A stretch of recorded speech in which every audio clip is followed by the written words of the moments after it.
What's going on, guys? So we're gonna get straight into the point, okay? On my last stream, some of you noticed that I was using the TGT that's over there for my setup instead of the Fanatec Podium that you see right here, which is the $1,800 direct drive that I have. Now, shockingly, this wheelbase is under a year old and it already broke. Now, no joke, I only have used this rim that came with it. I've never, taken it off like, a bunch of times and changed different, rims. I've only kept this one on here. So it was on here, it's been locked, it hasn't been fiddled with.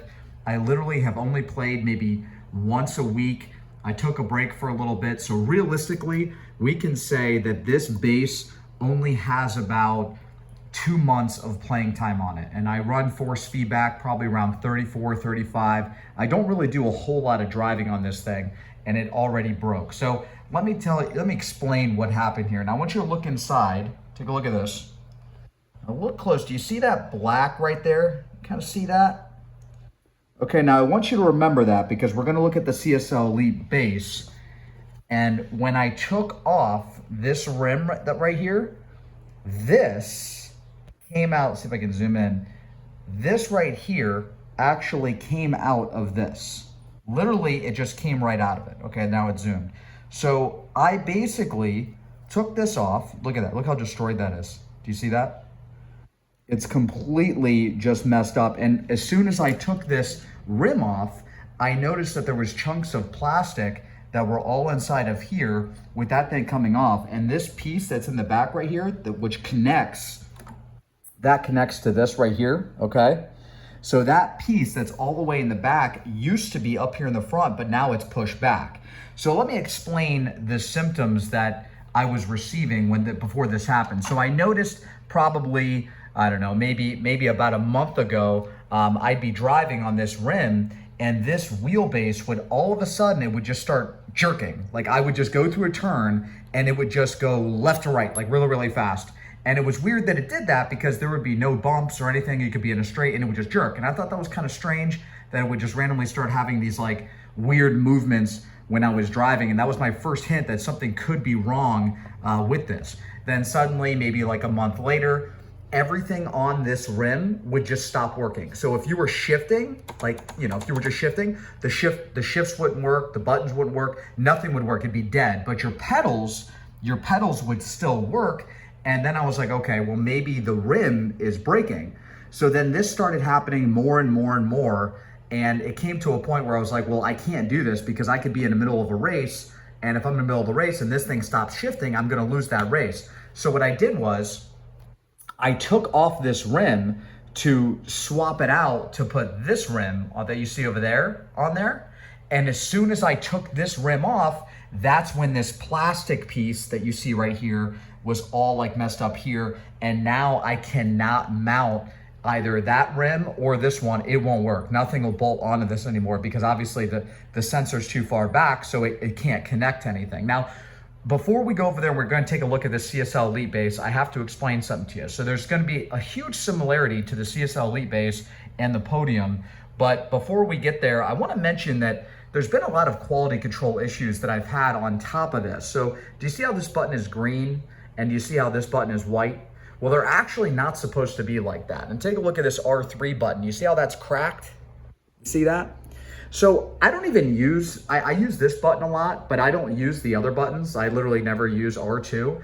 And these buttons break constantly. Now they give you additional buttons, but the fact that this is, like a $2,000 rim and you are getting buttons that just break all the time and this thing is broken under a year with minimal use, it kind of makes me think that there should be a fear if you're going to buy Fanatec products that it might not be too durable. Now, let me kind of get more into depth why I believe that. So yes, I love the product, right? But this may be something that wasn't tested very well because take a look at this. So now you got a $2,000 rim. My knee's just cracked. But anyway, you got this $2,000 rim over there, 1,800 bucks, and it literally has the same piece of plastic that is on my CSL Elite. Literally, it's identical.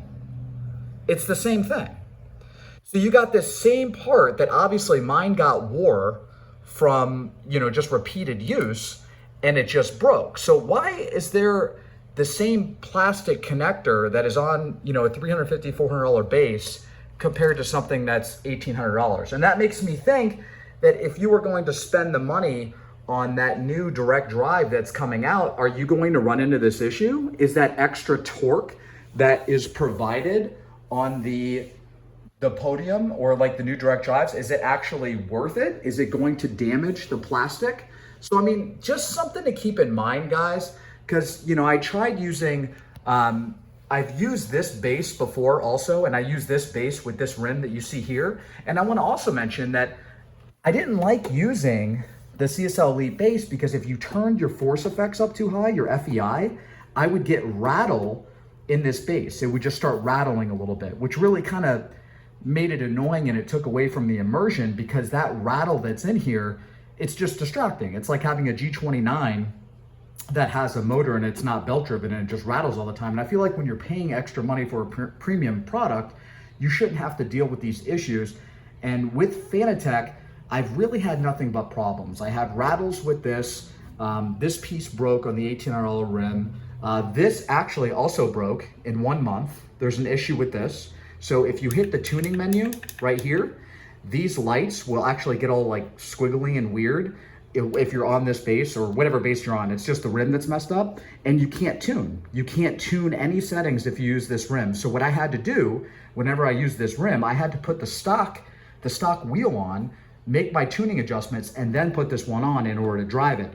So I've literally had problems with every single Fanatec product, every single product that I've had with them. And I don't want to bash them because I like the company for, how big they are and sim racing and all that. And it just kind of sucks when it comes to quality control that every single products I've had outside of these pedals have been great.